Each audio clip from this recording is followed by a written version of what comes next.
एक बार गए वृंदावन में, बोले महाराज जी के लिए हम बगलबंदी बनवाएंगे मेरे लिए। तो स्वयं गए जाकर के दुकान से, बोले बढ़िया वाला कपड़ा दो। तो जो दुकानदार थे उन्होंने देख लिया कि पंडित जी बेचारे बड़े भोले हैं, तो उन्होंने टेरीकोट होता है ना, बिल्कुल सबसे लोअर क्वालिटी का कपड़ा, वो निकाल दिया और उसका रेट बताया हाई क्लास का। बोले महाराज जी सबसे बढ़िया है ये। उन्होंने स्पर्श करके देखा, बोले हाँ तो बढ़िया। अब वो टेरीकोट ऐसा होता है, कलप लगने का कागज बन जाता है वो पूरा। अगर मैं यहां से मोड़ दूं तो ऐसा ही बिल्कुल जैसे कागज को मोड़ देते ऐसा हो जाए। हमारे पंडित जी लेके गए खूब सारे पैसे, 25 बगलबंदी सिलवा लाए हमारी, साल भर की पूरी। अब मैं व्यास मंच पे बैठ के उतरूं ना तो वो बगलबंदी आगे से भी उड़े पीछे से भी उड़े। मैंने कहा यार ये तुम क्या बनवा लाए हो? बोले महाराज जी सबसे महंगा कपड़ा है वृंदावन का। पर एक जानकार कोई कलकत्ता के मिले, उनसे मैंने कहा यार ये कपड़ा कैसा है, ये उड़ता रहता है, ये कहीं से भी दबा दो ये बिल्कुल कागज की तरह सिमट जाता है। बोले महाराज जी ये तो टेरीकोट है, वो भी 3rd क्लास वाला टेरीकोट है।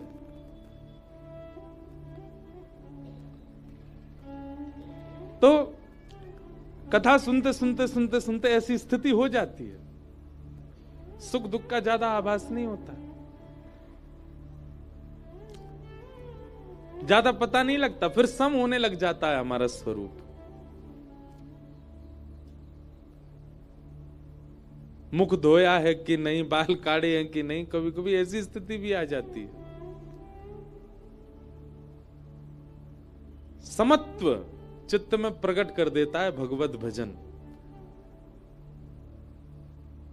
न पीड़ा आने पर ज्यादा कष्ट होता है और ना सुख आने पर ज्यादा प्रसन्नता होती है। समभाव। कोई माला पहना दे तो उसकी ज्यादा हाजी हजूरी नहीं, कोई गारी दे दे तो उससे निंदा नहीं। अगर ऐसा स्वभाव आपका धीरे धीरे बन रहा है तो आपका भजन लग रहा है, और लग नहीं रहा आपका भजन ठाकुर जी स्वीकार कर रहे हैं। लेकिन ना तो स्वभाव बदला, ना व्यवहार बदला, ना चित्त की स्थिति परिवर्तित हुई, राग द्वेष में अभी भी पड़े हुए हैं, तो आप भजन छोड़ दीजिए, आपके लिए भजन नहीं है।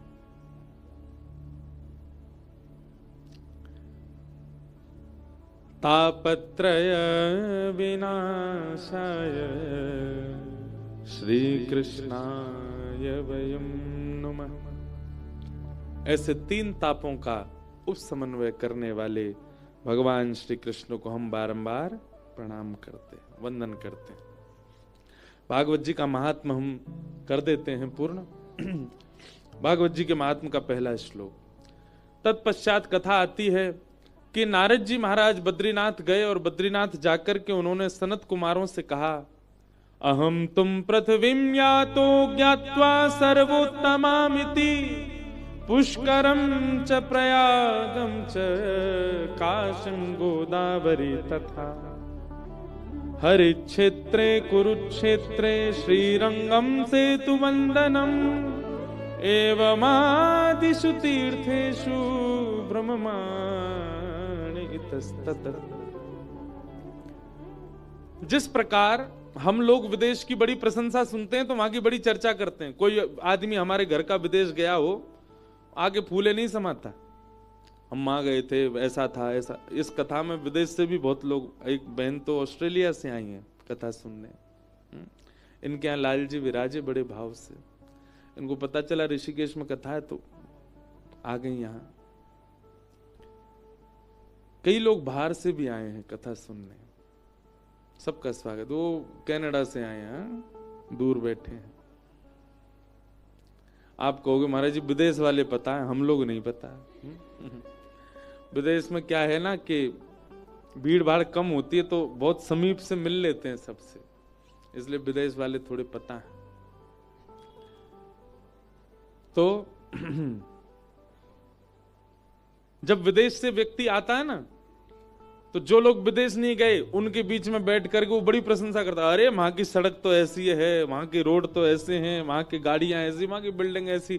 तो बेचारे जो नहीं गए वो ख्वाब देखते हैं, अच्छा हम कब जाएंगे पता नहीं, कैसा लगता होगा वहां पे? अच्छा अभी वहां रात हो रही है? बोले हाँ। अभी वहां दिन हो रहा है? बोले हाँ। और जो विदेश से आया व्यक्ति वो अपने आप को कुछ समझता नहीं, फिर वो कई लोग ऐसे होते हैं, पर धीरे धीरे जाने के बाद फिर वो भी सामान्य हो जाते। पर जो पहली बार होके आया हो वो तो इंसानों को इंसान ही नहीं समझता। तो जैसे विदेश से आया व्यक्ति विदेश की बड़ी प्रशंसा करता है, तो ना गए हुए लोग ख्वाब देखते हैं कि हम कब जाएंगे। ऐसे ही बंधुओं इस पृथ्वी की प्रशंसा होती है कहां पर? देवलोक में। जो देवता यहां भ्रमण करके जाते हैं वो वहां जाकर के जो देवता नहीं आए उनको प्रशंसा सुनाते हैं। अरे पृथ्वी तो ऐसी है। वहां पे पता है एक तीर्थ है, उसका नाम बद्रीनाथ है। वहां पे एक नदी बहती है, उसमें स्नान करके पाप नष्ट हो जाते हैं, उसका नाम गंगा है। अरे वहां के लोगों को तो उत्सव मनाने को मिलता है, कथा सुनने को मिलती है, नाचने गाने को मिलता है, सब अच्छी बुरे सब बातें होती हैं। एक बार नारद जी महाराज ने सोचा, बोले भैया पृथ्वी की इतनी प्रशंसा सुनी मैंने, इतनी प्रशंसा सुनी, मेरे मन में आया मैं घूमने तो जाऊं पृथ्वी है कैसी। लेकिन जैसे ही मैं पृथ्वी पर आया, जैसा सुना था वैसा कुछ नहीं मिला यहां पर, बिल्कुल विपरीत। और यही होता है, विदेश की प्रशंसा आप सुन लो, आपके मन में होगा मैं भी जाऊं, पर जब आप पहुंचेंगे ना, यूं लगेगी अरे यार क्या झूठ बोला था हमसे। वो बिल्कुल विपरीत है। स्वच्छता होगी, सुंदरता होगी, पर मन नहीं लगेगा आपका, विशेष रूप से अगर आप भारतीय हो तो। हमारी तो स्थिति ऐसी होती है, हम विदेश जाते हैं तो उल्टी गिनती गिनते हैं, अब कितने 15 दिन और रह गए, 14 दिन और रह गए, 10 दिन और रह गए, 1 हफ्ता और रह गया, 5 दिन। जिस दिन अंतिम दिन होता है ना वापस आने का, उस दिन तो नींद ही नहीं आती रात में, अब कब भारत पहुंचे, कब हवाई जहाज उतरेगा दिल्ली, कितना अच्छा लगेगा। आहा, मट्टी की खुशबू आ जाती है महाराज जैसे ही इंडिया की टेरिटरी में घुसता है भारत में हवाई जहाज। उतरते ही हॉर्नों की आवाज सुनाई देती है, तब शांति पड़ती कानों को। इतने दिन से हॉर्न ही नहीं सुने थे। तो नारद जी महाराज ने जब पृथ्वी को देखा, वो जैसे सुन के गए थे वैसे तो दिखी नहीं उनको। नारद जी ने उसी का वर्णन किया यहां पर। अहम तुम पृथ्वीम यातो ज्ञात्वा सर्वोत्तमामिति। मैंने इस पृथ्वी को बहुत उत्तम समझा था, पर यह बिल्कुल उत्तम नहीं है। नारद जी बोले, नारद जी से पूछा गया कहां कहां गए आप? तो नारद जी वर्णन करते हैं, पुष्करम च प्रयागम च काशिम गोदावरी तथा हरिक्षेत्रे कुरुक्षेत्रे श्रीरंगम सेतुवंदनम एवमादिषु तीर्थेषु। अब यहां मुझसे किसी ने प्रश्न किया, बोले महाराज जी यहां बंबई नहीं लिखा, कलकत्ता नहीं लिखा, दिल्ली नहीं लिखा, सारे तीर्थों के नाम क्यों लिखे? क्या नाम लिखे हैं? पुष्करम च प्रयागम च काशिम गोदावरी तथा। गोदावरी कहां बहती हैं? गोदावरी जी कहां हैं? नासिक में। नासिक भी तीर्थ है। तो हरिक्षेत्र, हरिक्षेत्र किसको कहते हैं? इसी को हरिद्वार ऋषिकेश इसको हरिक्षेत्र कहते हैं। हरिक्षेत्रे कुरुक्षेत्रे श्रीरंगम सेतुवंदनम। सेतुवंदनम मतलब रामेश्वरम। इनमें से 3 जगह तो हम अभी जा ही रहे हैं। ये कथा ऋषिकेश में, ऋषिकेश में 12 को पूर्ण करके फिर वृंदावन में कथा साल में हम भी एक बार कराते हैं। तो पूज्य श्री मलुक पीठ वाले महाराज जी की कथा है 15 तारीख से 21 तक, और फिर 21 को वहां वृंदावन महाराज जी कथा पूरी होगी। 24 से फिर रामेश्वरम में कथा है 31 तक। 31 को रामेश्वरम में राम कथा है, राम कथा 31 को वहां पूरी होगी। फिर 2 तारीख से काशी बनारस में कथा है, बनारस में कथा पूरी होगी 8 तारीख को। 8 को पूरी करके फिर 11 से श्री गिरधर लाल जी का जन्मोत्सव नाथद्वारा, नाथद्वारा में कथा 17 को पूरी होगी, और फिर 22 से श्री द्वारिका धाम। दिसंबर और जनवरी हमारे सारे तीर्थों में ही निकलने वाले हैं। ऐसा सुंदर विश्राम 2024 का, और उससे भी ज्यादा सुंदर प्रारंभ 2025 का। और ये सब गिरधर लाल जी की कृपा है, उन्हीं की कृपा से होगा। हम चाह रहे हैं ऐसा जीवन सबको है जाए, हम बहुत आनंद में रहते हैं, बहुत सुख में रहते हैं, हमारे लाल जी खूब डुलाते हैं हमको।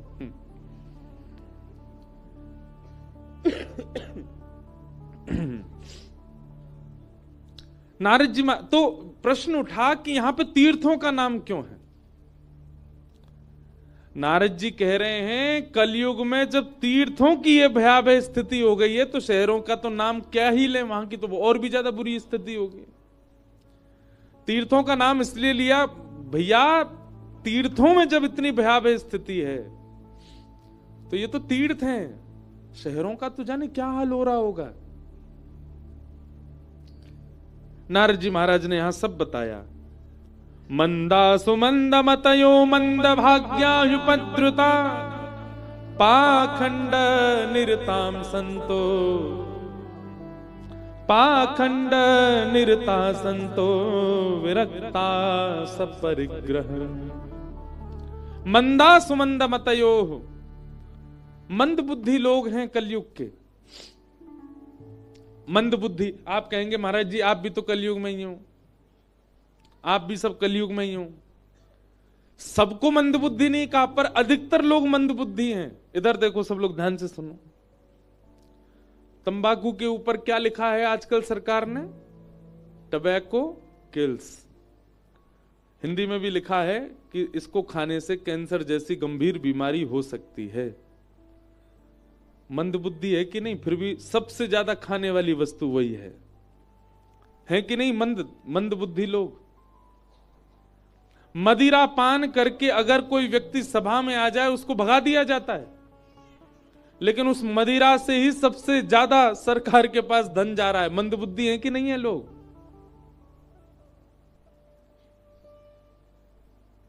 लोग इस प्रकार तक मंद बुद्धि में जा चुके हैं कि अब क्या बताएं हम आपको, कहां तक पहुंच रहे हैं लोग।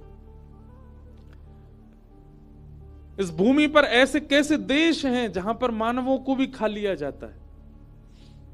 हमने एक अपने पॉडकास्ट में एक बात कही थी कि कलयुग का अंत, कलयुग का प्रारंभ इतना खतरनाक है तो कलयुग का मध्य कितना खतरनाक होगा, और अंत की तो सोचो ही मत। मन में एक भावना आई थी कि ऐसा कलयुग में समय आएगा कि जब हम लोगों को, घर के लोगों को पता चलेगा ना कि हमारा कोई वयोवृद्ध अब बेचारा बूढ़ा हो गया, अब इसकी मरणासन अवस्था हो गई, तो हम लोग मन में विचार करेंगे इसका भैया 1-8 करोड़ रुपया मिल जाएगा, इसको रेस्टोरेंट में बेच आए, कुछ लोग इसको भी पालेंगे। ऐसा भी समय आएगा कलयुग में कि लोग मानवों को ही खा जाएंगे, क्योंकि जानवर तो बचेंगे ही नहीं। धीरे धीरे सबकी तादाद कम होती जा रही है, केवल मानव ही बढ़ता जा रहा है सब जगह।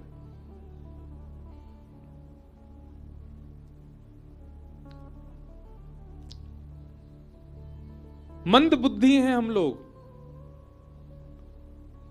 और मंद भाग्यायुपद्रुता, भाग्य भी हमारा मंद है।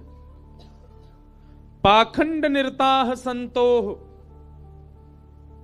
यहां पर आज की डेट में वास्तविक संत कौन है यह पहचान पाना भी मुश्किल है। रूप धारण करके, भेष धारण करके ना जाने कितने लोग घूम रहे हैं संत रूप में, भेष रूप में। एक सुंदर पद है, मुझे याद नहीं है, शायद कल सुनाऊं कथा में, शायद भगवत रसिक देव जी का पद है। भेषधारी हरि के उर सारे। भेष धारण करने वालों की संख्या ज्यादा है, वास्तविक संत बचे नहीं है अब भारत में। वो बात नारद जी यहां कह रहे हैं। और क्या कह रहे हैं? कन्या विक्रयणो लोभात दंपति नाम च कलकनम। एक विवाह का क्रम कन्या विक्रय बन चुका है। लड़का जितना ज्यादा पढ़ा लिखा होगा उतनी महंगी कन्या मिलेगी। भागवत जी में इसका उल्लेख कर दिया। कई घर के लोग तो बच्चों को पढ़ाते ही इसीलिए, पढ़ लिख के अच्छा बन तो अच्छे घर की बहू लड़की आवे, ज्यादा दहेज लेके आवेगी। हम तो पूरी दुनिया में घूमते हैं, कई जगह ऐसा भी सुना गया विवाह क्यों नहीं किया वहां पर? अरे महाराज जी, हमारा बेटा जो है वो डॉक्टर है, वो लोग इतना ही दे रहे थे, डॉक्टर के हिसाब से तो इतना तो बनता है। अच्छा, इसीलिए डॉक्टर बनाए थे। कन्या विक्रयणो लोभात दंपति नाम च कलकनम। ये सब बातें नारद जी महाराज पृथ्वी पर देख रहे थे और देख करके मन को बहुत दुख हुआ। नारद जी महाराज भ्रमण करते करते जैसे ही वृंदावन पहुंचे, वृंदावन जाते ही उन्होंने देखा यमुना जी के तट पर एक परम सुंदरी बैठी है और उसकी गोद में 2 वृद्ध लेटे हैं। वो सुंदरी भक्ति महारानी है और गोद में उसके पुत्र ज्ञान और वैराग्य। नारद जी बोले, देवी आप मां होकर के युवा और आपके पुत्र दोनों वृद्ध क्यों?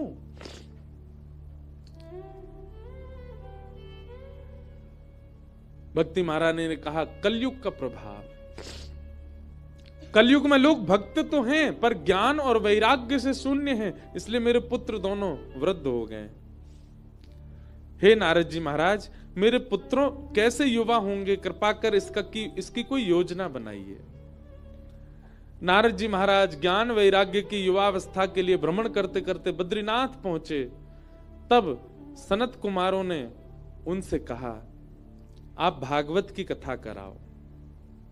नारद जी महाराज बोले, भगवान मैंने वेद पाठ सुना दिया, मैंने गीता पाठ सुना दिया। वेद पाठ गीता पाठ से जिनका कल्याण नहीं हुआ, भागवत जी से कैसे हो जाएगा? तब सूत जी महाराज, तब सौनकादि ऋषि कहते हैं, सनकादि ऋषि कहते हैं, हे नारद जी, श्रीमद् भागवत फल है और वेद वृक्ष हैं। वृक्ष से पेट नहीं भरा जाता, फल से भरता है। आप एक बार भागवत जी का आश्रय लेके तो देखिए। नारद जी ने पूछा, कहां कथा कराऊं, कैसे कराऊं? तब इसी स्थान के बारे में बताया। गंगा द्वार समीपे तू तटमानंद नामकम। गंगा द्वार यानी कि हरिद्वार। बद्रीनाथ में बैठे सनक सनंदन सनातन सनत कुमार कहते हैं, नारद जी जब आप नीचे जाएंगे तो हरिद्वार यानी कि गंगा द्वार आने से पहले एक आनंद नाम का वन पड़ेगा, जिसको ऋषिकेश कहते हैं। इसको ऋषिकेश क्यों कहते हैं? एक ऋषिका नाम की भक्ता हुई थी, उसने भगवान को पुकारा था। कई राक्षसों ने उस पर आक्रमण कर दिया। भगवत प्राप्ति के लिए तप कर रही थी। जब उस पर आक्रमण हुआ तो उसने भगवान को आर्तनाद से पुकारा, तो ऋषिका की रक्षा करने के लिए शंख चक्र गदा पद्मधारी ठाकुर जी प्रकट हुए और उसकी रक्षा की। इसीलिए उसी के नाम से ऋषिकेश। कहीं कहीं कथा आती कि उसने महादेव की आराधना की, महादेव प्रकट हुए, महादेव ने प्रकट होकर रक्षा की। और दूसरी बात यह है कि यहां पर सनक सनंदन सनातन सनत कुमारों ने कथा जब सुनाई, उनकी कथा सुनकर के जितने श्रोता थे वे ही यहां पर वृक्ष रूप में ऋषि बनकर के तप करने लगे। तो यहां की जितनी भी हरियाली दिख रही है, यहां की जितनी भी वृक्षों की गहराइयां दिख रही हैं, जितनी भी वृक्षों की जो विकसितता दिख रही है, ऐसा माना जाए कि यहाँ के वृक्ष ऋषि हैं और इन वृक्षों की जो ये विकसितता है यही उनके केश हैं, ऋषिकेश। मूल नाम इसका आनंद वन है। आनंद वन में कथा करो। और सनत कुमारों ने आकर के यहां कथा सुनाई, जिसमें अनेक देवता, अनेक देवी, अनेक ऋषि, अनेक महापुरुष सब पधारे और वहीं भक्ति ज्ञान वैराग्य भी पधारे। जहां कथा सुनकर के ज्ञान वैराग्य की जर्जरता दूर हो गई। भक्ति सुतौ तौ तरणौ गृहीत्वा प्रेमैकरूपा सहसा विरासीत्। श्री कृष्ण गोविंद हरे मुरारे नाथेति नामानि मुहुर्वदन्ति। जैसे ही कथा बढ़ने लगी, कथा होने लगी, धीमे धीमे ज्ञान वैराग्य की वृद्धावस्था दूर होने लगी, भक्ति महारानी प्रसन्न होने लगी।